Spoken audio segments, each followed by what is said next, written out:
Professor Daniel give us a seminar on the empty half guard. I met him through Danny at Dean Lister's seminar, and he has a good system with an empty half guard. Yeah. And I'm gonna let him take over. All right, guys. So the empty half guard is I didn't invent it. No one invents anything, but it's something I kind of stumbled onto. I was watching. Do you guys remember when Strikeforce was around? Andre Galvao, you guys know who that is, right? He fought Luke Stewart, one of House Gracie's black belts, you should know, and he took Luke down, and Luke stepped over and rolled him, and I'm like, what was that? And I remember finding the fight online and studying it, and I started doing that one move, and then when people started countering that, I started doing other things from that position, and everything I show today, I didn't invent it, but no one showed it to me. I just kind of, when someone started countering one attack, I started figuring out other attacks, and there's a pretty good system there, because typically in jiu-jitsu, when you get your guard pass, we fight not to get our guard pass. Once we get our guard pass, we have to now fight out of mount or out of side mount. Now this empty half obviously works when someone passes to side mount, which is pretty common. But typically we hip escape, we try to get back to guard. This offers you a transitional position where you can sweep, kick, regain guard, attack submissions from a position that people don't typically think that you can get attacks like that from. I pulled this off in tournaments, and after the match, like, what was that? What were you doing to me there? I've never seen that.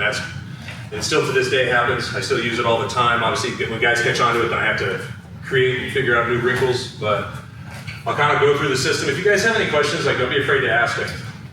Definitely don't be afraid to ask. No question. Don't worry about asking a stupid question. There's no stupid questions. Just bad teaching, in my opinion. So if I don't clarify something, definitely let me know, and I'll answer it for you. So on that note, I want to show the first. Okay. The first person there. Gene or Steve, you guys. Alright, so get signed up. So this is the one I saw Luke Stewart did to Andre Galvao. He got his guard pass, and he was side mount. Now, typically here is what we're taught, right? It's not wrong at all. What I saw Luke do, right? The key is here. His head's under my arm, right? Now this is a controlling side mount. If a guy ever gets side mount and his arms are over, he's looking to submit you. And if he does that, just get out. Right? Most people, when we pass, we go here to solidify the position. That's what we're taught in jiu-jitsu, right? Get the position first. So I kind of use my head to trap his arm. This makes a difference because if I'm here, pull your arm out, no problem, right? If you can still pull it out here, a little bit more difficult, right? So there's little subtleties. Trapping that. Now what I'm going to do here, I'm just going to kind of put my hand on his leg. He doesn't know what I'm doing, right? Now here's the key. I kind of, instead of turning my hips away and getting guard back, I turn my hips into him, and I just step over right here and I put my foot on the ground, right? And what I'm going to do here is look into him and roll into him. And there it is, right? If you watch that fight between Luke and Andre, Luke hit Andre with this. Andre Galvao, who was already a world champion at the time, hit him like 3 times with this, right? And Luke is a high-level black belt himself, not on Andre's level, but he pulled this off quite a bit, right? So again, I want to start here, and then the system will branch off this. So again, trapped his arm. He can still pull it out if he wants to, go ahead, but he's got to work for it. And that time he's working for it gives me time. So I'm going to be here. Shoot your butt into him. Once you just feel this, I'm taking legs off the table. When you reverse someone or sweep someone, there's a concept of the table I talk about. The more legs you take off the table, what happens? The table falls over, right? So I have 1, 2, now 3 of his limbs trapped. I just roll into him as hard as you can. And there it is. And that's kind of that reversal. So, again, trapping this. This makes a difference, guys. You have no idea. Like if I'm here, he can just pull his arm out whenever he wants to, right? He can still pull it out here. But that little delay will help, right? So I'm here, kind of start turning my butt into him. And I just step over. Once I'm here, right, just roll into it as hard as you can. You're just bridging into him. Yeah, so like what it would look like is I'm here, right? And I just, the one that's over. Yeah. You push off and bridge as hard as you can. When he's standing up, he turns my legs to one way and he goes the other way. Professor Danny does this quite a bit, but I never can do much for Danny. But when someone passes like this is your best time, because if I let him pass and solidify, now I have to dig myself out of this hole. Now obviously we have an option with the move I just showed you, but we want to prevent that. So go back. This is where I set traps. If I don't ever want to get my guard pass, none of us do, right? We fight 75% of the time to either pass or defend it. But if I know a guy's going to pass, this is what I look for. So he just doesn't pass, yeah, just he turns. So what I do is he goes and passes. Right, I just step over on the way, and I come here, and the actual position is here. So look at my feet, right? Kind of like a lockdown, like a half guard lockdown, but the difference is with traditional lockdown, I'm facing into him. This one I'm facing away, hence the name empty half guard, right? if you guys, obviously, I'm 6'6" and I wear a size 16 shoe, so I'm able to really lock this down here. If you guys can't cross your ankles, you can just kind of put one here and one in the thigh. Because the worst thing here that you'll run into if he gets side mount, right? If, like, you go for the first move and I turn and knee cut towards me, like just, you're gonna run into that, right? So that's why I say, if at all possible, as he's passing, you come here. Notice how my toes are pointed up. I kind of hook under his instep, then I come in here, right? Now, ideally, I want my feet touching because now try to knee cut. Here, he's not, right? And this is going to bring you into a position, right? So the one I want to work on now, go back. You're going to kind of get into a head and arm position. Go back. Let's go through the passing system. So whatever pass they do, typically like a leg drag or something, yeah, so I'm here, then he's going to pass, but he tries to get side mount. I'm around his head, I lift up, I come in here, and I'm in a head and arm position, right? And then the key is once you establish the head and arm position, I want you guys to sit up, right? You have no power here. You'll give yourself a hernia trying to sweep people here. Trust me, I know, because like I've worn myself out when I was working on this back in the day to sweep people from here. It's really difficult, right? And maybe in my kids' class, right? I can sweep some of them, but not anyone any good, right? So once you get here, sit up. So that's what I want. I want you guys to get into the head and arm position. Notice how I'm doing it. Just kind of hooking into the armpit, holding it here. I'm gonna show you guys a couple of entries. You know, one's the head and arm, and I'll show you a different entry in a few minutes, and I'll show some attacks from there, all right? So again, you know, just have one from one person, just do a standing pass. I don't care which one he does. Okay, boom, boom. But I want this position, right? We're not really resisting now, but I want you guys to get in here. And again, try to touch your ankles, but if you can't, don't worry about it. But the key is, notice how my toes are pointed up. It's like a hook. If my toes are flat, pull that foot up. It's a problem, right? So hook it here. And even my feet behind my own are still hooked up. My toes are hooked up like that. It makes a world of difference, though you don't think it does. Just try to escape that leg. All right, now, see my here? My toes are flat, go. You don't have to have big feet, okay? It helps, but you don't need it. Now again, you see what I'm doing? On the inside, I'm like this. You know, you guys aren't 6'6" like me. You don't have to. If you can't connect your feet here, then just go instep and thigh, and keep your toes pointed up. So if you can't connect, if you're not tall, try to turn and cut through. It's gonna be a real problem, right? Ideally, I want you guys here, all right? But if you can't do that, you're gonna have to experiment. Just come instep and here. Because the amount of control, it still feels pretty much the same, right? Like you try to get out here, try to pass, all right? This probably feels a little tighter, go ahead. But regardless, you're not able to progress your position, which is the whole point of that. Now here's a more traditional one, so if he passes, he gets side mount. Now I have to fight out, okay? And I have the option to go for the first sweep, so here's basically how you do it from here. Still trap the arm, and again, I don't want them knowing what I'm doing. Right? As I start bringing my head out here, like for that first sweep, you can arm bar me here and do a whole bunch of stuff. Helix Kimuras here, having the frame, it's a little more difficult. So what I'm gonna do, he thinks, this is what we're taught, right? But I'm gonna come here, this is super traditional, but it puts us in a different position, which you guys will notice. You guys right now, we're here, right? This is gonna put us in an under position. So I'm gonna be here, it's traditional frame. I was telling the ladies this, like, bump them hard with your butt, as hard as possible. Because if people keep their feet close together, it can be hard to get this, but when you bump them, they catch their balance, spraying their legs out, you're just gonna come here, right? Now, you're in a similar position, but you're over and under, right? He has a little more power here, but these are the positions, if you get side mounted, you have to fight out. This is typically the position you're gonna get in, right, is this one. When you catch it in transition, like the last move, that's when you guys end up here, okay? So again, you know, he gets side mounted, he passed my guard, okay, now it's a problem. Get your frames in, trap this, right? Just typically we're here, right? We're gonna do it reverse. Up, in, and just sit up. And granted, you guys don't have long arms like me, but get this as far across their back as possible. Yeah, I get my position, and I deal with this a lot. Like they were asking me, like, what if you sit up and the guy drags you back down? Okay, stretch them out and sit back up. Come on, come on. I have an FU attitude. Like I'm gonna go until either you pass or I get my sweep. So I deal with this a lot with guys in my own weight class. Like I've had the guys in my gym that are 6'8", 300, which is a lot bigger than me, and they flatten me out. Okay, extend them out. Obviously, when we're in this position, we attack, right? that make sense, guys? So if you find yourself getting flattened out, which is gonna happen, like right now, you guys shouldn't be doing this to each other. You should be good partners, but like when you guys roll and you try this, this is gonna happen. This is smart on his part to do this. Extend and sit up. Whether you have this grip or this grip. So that makes sense, right, guys? All right, now the next thing I've also noticed is, I think it was with you, she was having a problem getting the leg over, right? Because people, especially when you get good at this, people are gonna keep their legs really close together, right? And you're gonna step and they're gonna move, right? So keep shooting. What you can do, it's harder for me being 6'6", but you guys have the option to shoot the bottom one in first. Now go away. Now move your leg.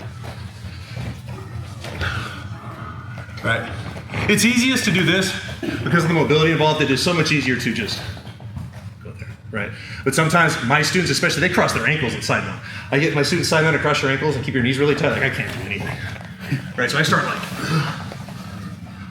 So that's an option for you guys too. As long as you know what to look for and recognize your opportunities, it's there for you.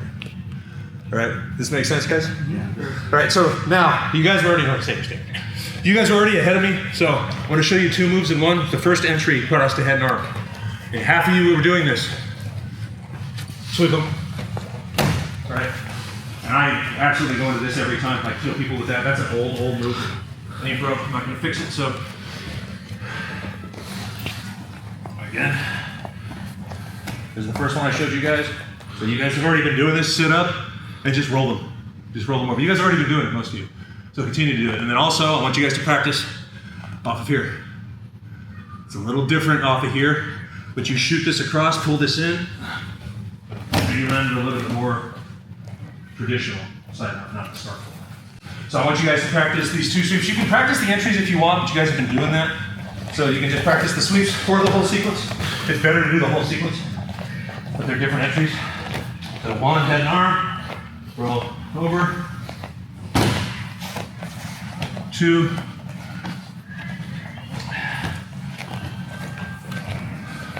over and under. You gotta be a little more forceful with this one. You guys notice with that underhook how I'm kind of like shot putting it? It forces them over. So Coach Bao is asking a question. This is just an option because anyone has bad knees, like sometimes doing this and pull, if I just pull your leg up, like you can have knee problems, right? You guys get what I'm saying? Like this here. Torque your knees. If you're worried about that, enter it this way. Stomp on them.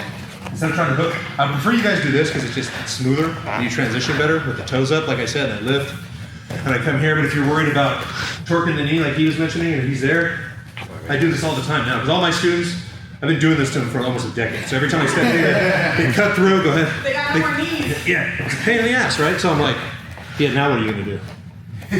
I hold them in place. All right, like when I step, can you move? I mean, you can, but like, I got enough time to get back into the position. Obviously, there's nothing easier than just stepping over and hooking. But you get a big mofo that's 300 plus pounds. This can be difficult. You want this position. So yeah, so here, right, and this actually allows me to shoot my body more, to put this in, to come up. So these are just options for you guys. Because I get these little questions, like Bao was asking about knee, like this will prevent. Because now he's not going to torque my knee at all. Like what's he going to do now? All right. So you guys are good on the sweeps we just did. So now, here's the next one. We're in the position anyway. We had a forward sweep. Now sometimes I go to sweep him, and he starts dropping his weight backwards. Okay. Like I said, you don't want to force the move, give yourself a hernia trying to do it. So I'm here, and he's dropping his weight behind me because he doesn't want to go forward. So all his energy is going back. So hell with it. We're going to go with him. Just roll. That's the thing about this position, people have to react to it. It's not popular enough. Like I've seen Jeff Glover use it, like Abu Dhabi and stuff. He just did it for a leg transition, which I'll kind of touch on later. But he doesn't play it typically. So however you guys want to get in here, like I said, you can stomp and come in, or whatever. But the bottom line is the finished position is here. Right? Go for that forward sweep, path of least resistance. It's easy. All right, his energy's going that way. I want to make it work. So when you do it, just pull, roll across your shoulders, and lift with your legs. You're not going to end up in that perfect head and arm position, but this is one I pull off. I always try to do the forward sweep. It's the easiest. But if they don't do it, you guys are literally here like this, and then just roll. Ridiculously easy. So we were here right now, right? This is where we just were. And you rolled backwards. Now, the other entry puts you here. Right? Now, obviously you have a forward sweep here. So what I'm gonna do, I'm gonna take him forward. He's gonna post on his arm. Even if I'm here, he's gonna post, right? Okay. There is 2 moves here, right? So I'm gonna show them both. I just want you guys to practice that. I figured we'd get more done this way. So the original one I showed you is here, and we sit up. Now, if him and I really roll, he's a big guy, he's gonna fight. So I'm gonna sweep him, he posts. Right? He's giving me a gift. Yes. Right? Roll him forward, but I have that option. Again, if I'm rolling him forward, all right. So you have the same move from a different position, but you need to trap that arm. Because you know, when you trap that arm, you can. He's pretty much done at that point. But he might drop. I have his upper body control, but if he drops his hips and stuff that way, it's a problem, right? Obviously, ideally, this is what I want. I want you guys to come here. He defends it. Sweep 1. He defends the original one. And I have over under again. From here, he posts. I try to take him forward. He's defending that. Okay. Stuff you guys have been doing, just different grips. Does that make sense? So the person on top, you gotta remember, you guys are here now though. Okay. They post, you go underneath, sweep them forward. Then you get back, you post, oh, he's defending that, roll backwards. All right, so we're gonna go back to the head and arm position because typically when you enter this, you're either over under, which you just touched on, or head and arm. Now, sometimes you're here and guys get slick and you know you're not holding this tight enough, or the timing's off and they duck out and he gets behind you. Now this can be a problem. So what I want you guys to do here, if they do that, is come under his far elbow. It's a crucifix position, and just take him over. The only thing I tell you, let go when you come up. You're gonna crank the shit out of their neck. This is one that, again, I didn't invent any of this stuff, but my students got wise and here, and they duck out. Gable grip, palm to palm, pull them into you, take them over. I like to see him try stopping, and then just come up. I can stay on his neck as I come up, but as I go to mount, I'm gonna crank his neck. I don't like neck cranks.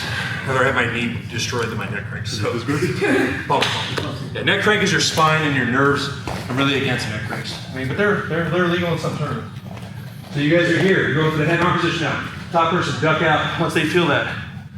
Don't stay here because he can trap his arm. So once I'm here, swim, pull him into me, right?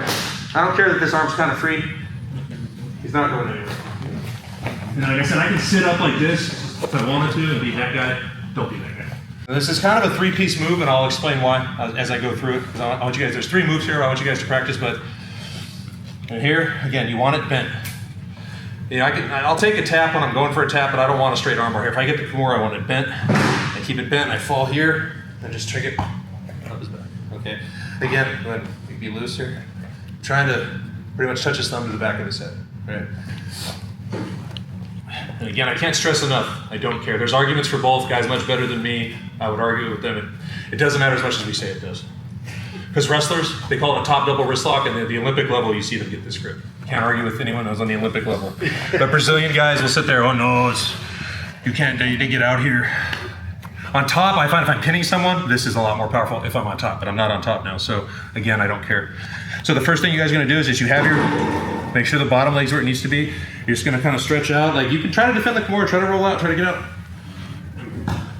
Okay. You guys will get this, right? And now I said it's a 3-part move. I'm here, like he starts straightening his arm out. Watch out, Frankie. You here, okay. Sweep him off of it, and then I wasn't so fat I could do this a lot smoother. Hop up to here and finish. That's part 2. Obviously, I always talk about the path of least resistance. Go for this, but if I'm here and he's really making a struggle, and you sweep it forward, use the momentum, okay? Similar position, right? I have one side of his body controlled. Use the momentum. And now, like I said, you can kind of go to that. My finger grip and how I do it is here. I never step over the head. It's not wrong, I just don't do it. I'm sorry, you said you never step over the head? Ever. Okay. Ever. Like, there's no need to. Like, I know. So, it's not wrong, because it does open you up for transitions to like Darce chokes and arm bars, but to be honest,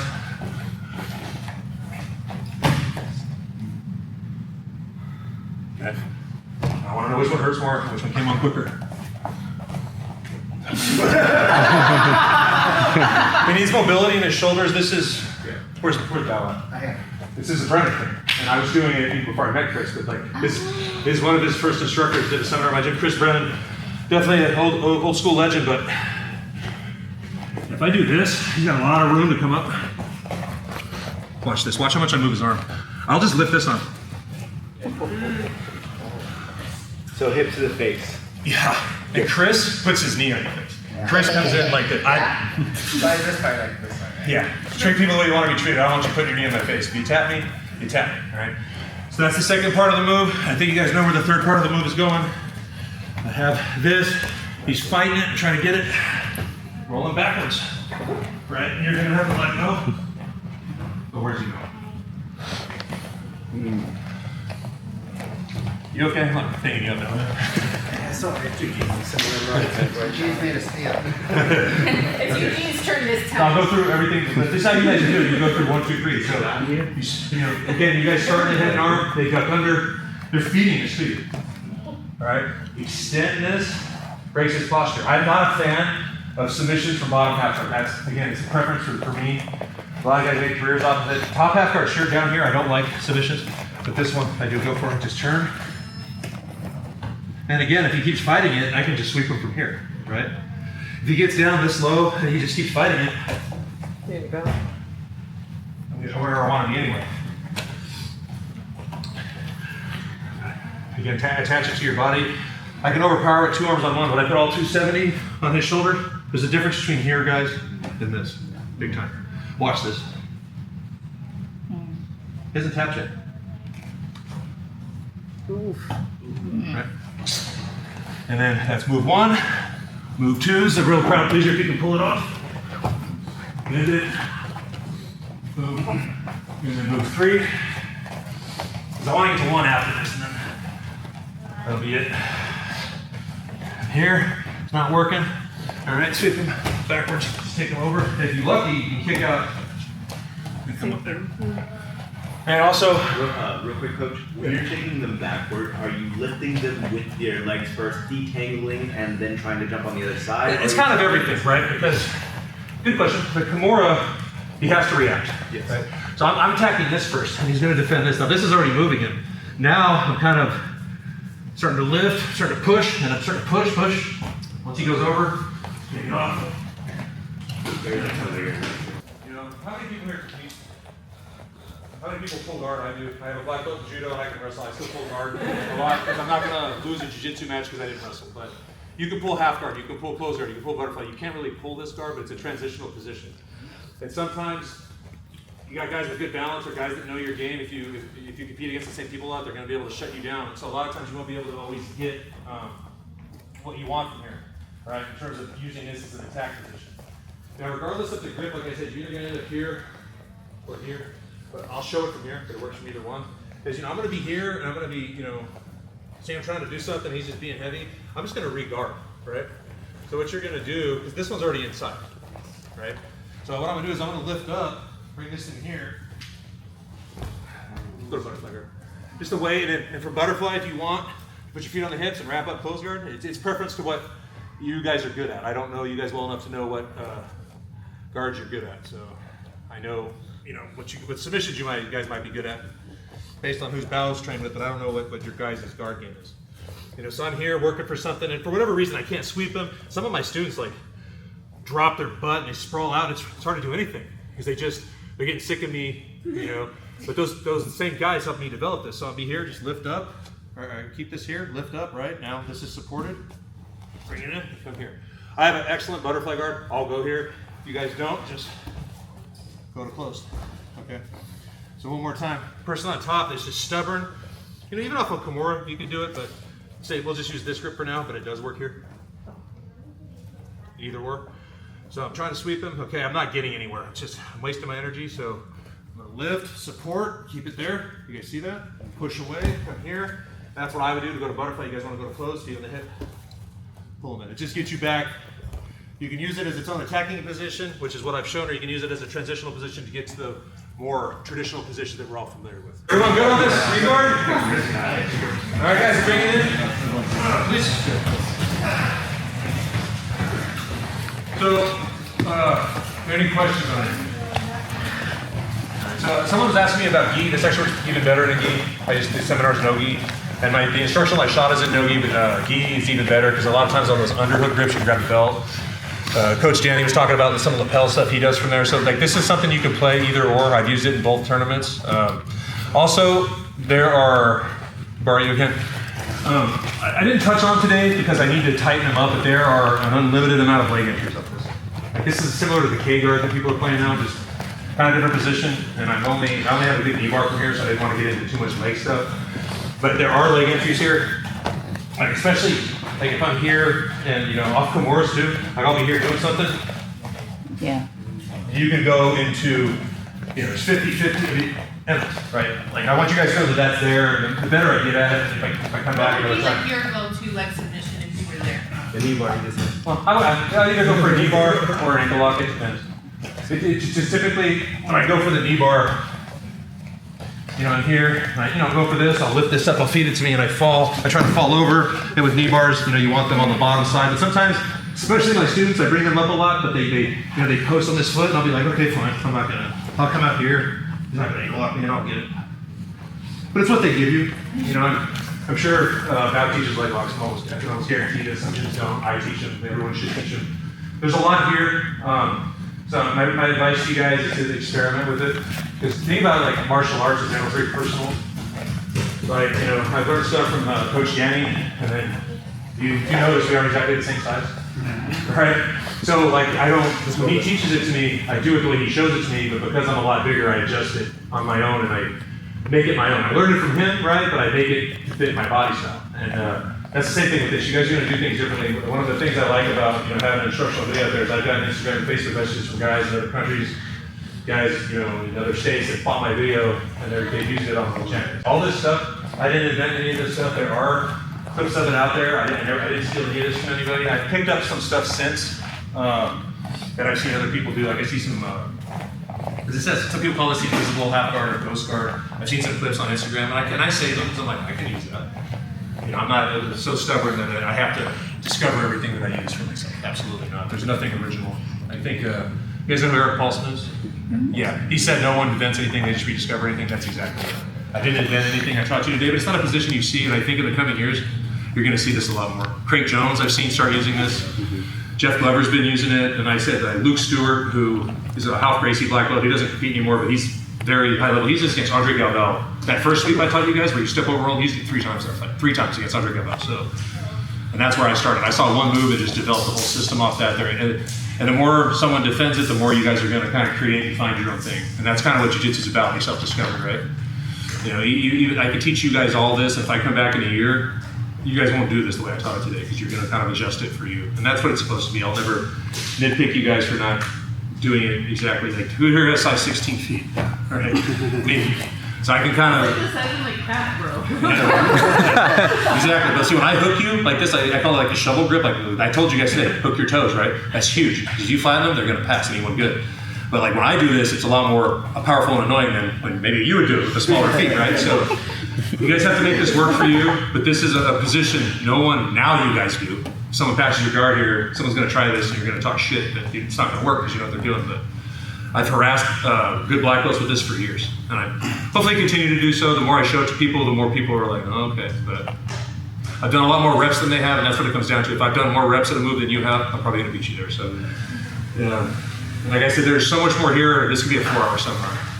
Like a lot of leg entries. So I would play with those. Like I would have to separate those into systems because everyone reacts differently. Typically, I fall for the knee bar because guys roll. If they post, they step on their foot, I'll go for an ankle lock. And there's so much there. This could be easily a 4 or 5 hour seminar, but I don't think that's long. So everyone satisfied? Everyone happy? Good. All right. Thank you guys.